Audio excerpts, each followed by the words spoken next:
Hello friends, this is Rahul Rathore और आज हम समराइज करेंगे जनरल इंग्लिश 12th क्लास के लेसन 5 की, जिसका नाम है the 10 natural law of success.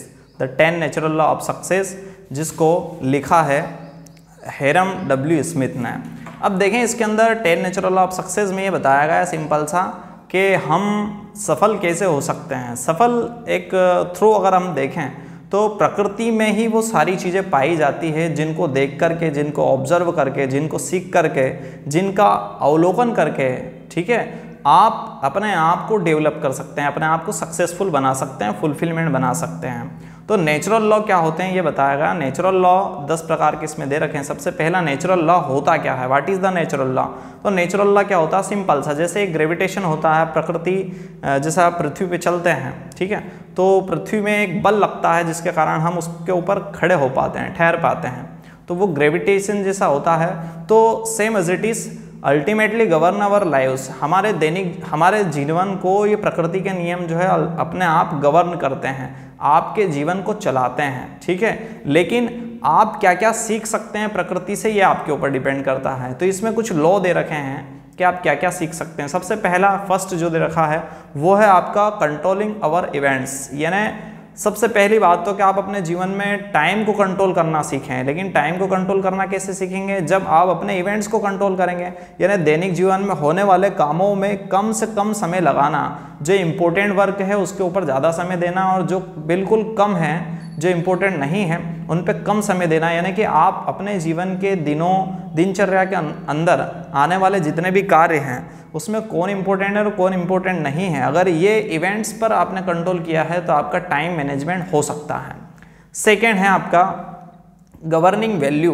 Governing value कैसे बनती है इंसान की, तो गवर्निंग वैल्यू तभी बनती है जब, गवर्निंग वैल्यू का मतलब कि लोग आपकी पहचान कैसे करें।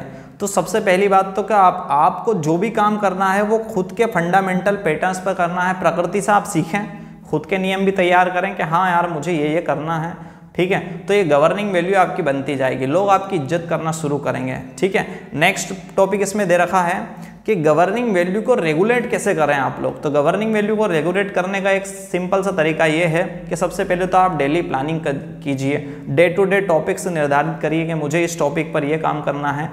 आप सोचिए कि आपको 5 साल बाद किस स्टेज तक पहुंचना है, 5 साल बाद आपको किस स्टेज तक पहुंचना है, तो उसके लिए आज के दिन क्या करना पड़ेगा। सो डे टू डे टॉपिक का चयन करें और उस डे टू डे टॉपिक के हिसाब से आप अपने टाइम टेबल को डिवाइड करें। जैसे आप 12th में अच्छे परसेंटेज बनाना चाहते हैं, सो आप डिसाइड करें कि मुझे 90% या 90 एक्रॉस आपको बनाना है, ऊपर बनाना है। सो आपको डिसाइड करना पड़ेगा कि आपके 5 सब्जेक्ट को 5-5 घंटे मिनिमम दें। तो डे टू डे टॉपिक्स पर आप काम करेंगे तो आप आगे चल करके, चूँकि आपको पता है एक एनर्जी और टाइम दोनों को आप साथ में रेगुलेट करके रखेंगे तो आप सक्सेस पा सकते हैं।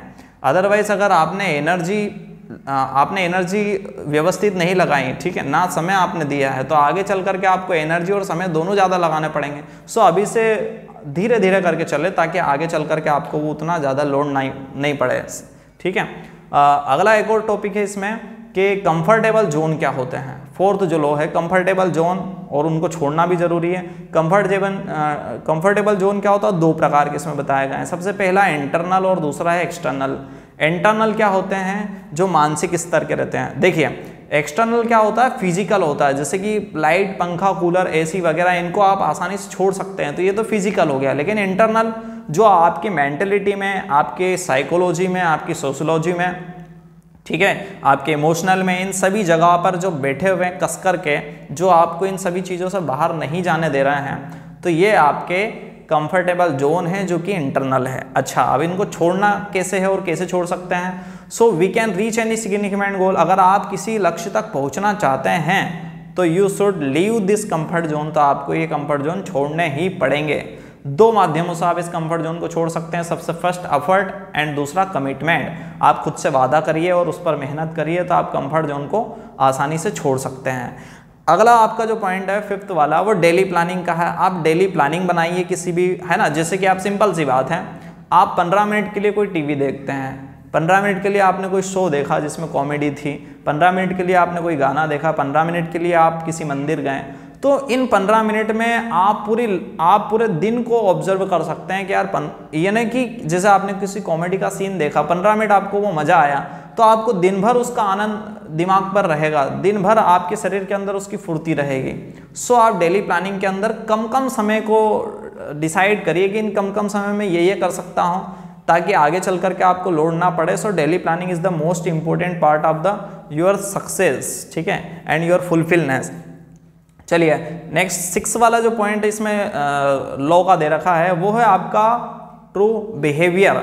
आपका बिहेवियर बताता है कि आप किन चीज़ों पर विश्वास करते हैं और किन चीज़ों पर विश्वास नहीं करते हैं। बिहेवियर से मतलब ये है कि आप अगर करेक्ट बिलीफ्स पर चलेंगे, अगर सही मार्गों पर चलेंगे तो ये आपका बिहेव बता देगा दूसरे लोगों को कि आप सही तरीके पर चल रहे हैं, ठीक है। सो लीड योर प्रोग्रेस। अगर सही बिलीफ्स पर चलेंगे तो सिंपल सी बात है कि आप प्रोग्रेस कर पाएंगे। अदरवाइज अगला जो इसमें लॉ दे रखा 7th वाला कि आप नेगेटिव बिहेवियर यूज करेंगे, ठीक है, यानी आप किसी गलत बिलीफ्स पर चले गए हैं तो वो क्या करेगा, आपको लीड कहाँ करवाएगा, इनकरेक्ट पाथ पर लेके जाएगा, रॉन्ग डायरेक्शन पर लेके जाएगा। सो इन चीज का भी ध्यान रखना है। 8th वाला जो पॉइंट है वो नेगेटिव बिहेवियर को आपके ऊपर हावी नहीं होने देना है। आप पॉजिटिव थिंकिंग सोचें, आप चारों तरफ देखें कि यार कौन सी चीज़ क्या आपको दे रही है, क्या आप उनसे क्या सीखना चाहते हैं। जैसे कि एक पुरानी कविता मुझे याद आ रही है इस समय कि फूलों से नित हंसना सीखो, भंवरों से नित गाना, और पेड़ों की झुकी डालियों से सीखो नित शीश झुकाना। आप प्रकृति से कितनी चीज़ें सीख सकते हैं, ठीक है। सो इसमें बताया गया है कि नेगेटिव चीज़ें आपको हमेशा नेगेटिव पाथ पर ले जाएगी और पॉजिटिव चीज़ें आपको पॉजिटिव पाथ पर ही ले जाएगी। So choose the positive way and choose the atmosphere of the positive. आप ऐसा माहौल क्रिएट करिए या ऐसा माहौल में रहिए जहां पर पॉजिटिव लोग हो जो नकारात्मक बातें ना करते हो। नेक्स्ट वन इज 9th वाला, इसमें जो ऑप्शन दे रखा है वो सेल्फ स्टीम्स बनाइए। आप आत्मविश्वास जगाइए, आप खुद के सेल्फ स्टीम्स का मतलब होता है आत्मसम्मान बढ़ाइए। किसी भी काम को नीचे गिर करके मत करिए। आप किसी के सामने हाथ पे जोड़ने की जरूरत नहीं है। अगर कोई आपकी मदद के लिए तैयार नहीं है तो कोई दिक्कत नहीं है, वो सेल्फिश हो सकता है, लेकिन आप हेल्पलेस नहीं हो सकते हैं, ठीक है। आप आप ऐसा करिए कि सबसे मेन बात क्या, आप सेल्फ स्टीम्स बनाइए, आप आत्मविश्वास दृढ़ करिए अपना, है ना। आप एक रिसोल्यूशन बना लीजिए सबसे पहले कि आपको अपने आत्मविश्वास को ठेस नहीं पहुंचने देना है। आपको किसी के सामने गिड़गिड़ाना नहीं है, किसी से मांगने की ज़रूरत नहीं है। अगर आप में एबिलिटी है, आप में योग्यता है तो आप उस चीज़ को प्राप्त कर सकते हैं। सो इसका दृढ़ डिटर्मिनेशन बनाइए। और आखिरी इसमें दे रखा है कि आप सबसे मेन चीज़ है इसमें कि आप एक्सेस करिए, आप एक्सेस करिए ना बांटिए। किन चीज़ों को बांटिए, आप बांटिए उन चीज़ों को जो आपके पास में है। आपके पास है या नहीं है, दूसरे के पास है तो उनसे रिक्वेस्ट करिए। जिसे विद्या ददाति विनियम विनियाति याति पात्रता। आप बहुत सिंपल सा, मुझे ज़्यादा उस पर डिटेल्स पे नहीं जाना है, कि आपके पास अगर किसी चीज़ का अनुभव है, आपके पास किसी चीज़ की योग्यता है, आपके पास किसी चीज़ का हुनर है, तो इनको बांटने की कोशिश करिए। मुकेश अंबानी का एग्जांपल आप देख सकते हैं, है ना। उसने जियो की सिम को पहले बांटा, उसके बाद लोगों ने उसको उसकी आदतें पड़ी, तब जाके 99 रुपये से सब्सक्राइब किया उस जियो सिम को। उसके बाद आज कितना भी पेमेंट ले ले, लेकिन आदत में तो बन गया ना। सो सबसे पहले बांटना शुरू करिए, उसके बाद लोग आपसे अटैचमेंट में आएंगे। आपके पास जिस भी तरह का एक्सपीरियंस है उसको बांटिए, ताकि आपको इनर पीस अनुभव हो सके, एक्सपीरियंस हो सके, आपको एक अनुभव इस चीज़ का हो सके कि हाँ आपने कुछ अच्छा किया है, ठीक है। और इसको लिखा है हेरम W स्मिथ ने। So thank you so much. आप इसी तरह हर लेसन की समरी मुझसे सुनते रहें। कहीं भी अगर कोई प्रॉब्लम आती है तो क्यूरी के लिए मैंने कॉन्टैक्ट नंबर भी दे रखे हैं, ठीक है।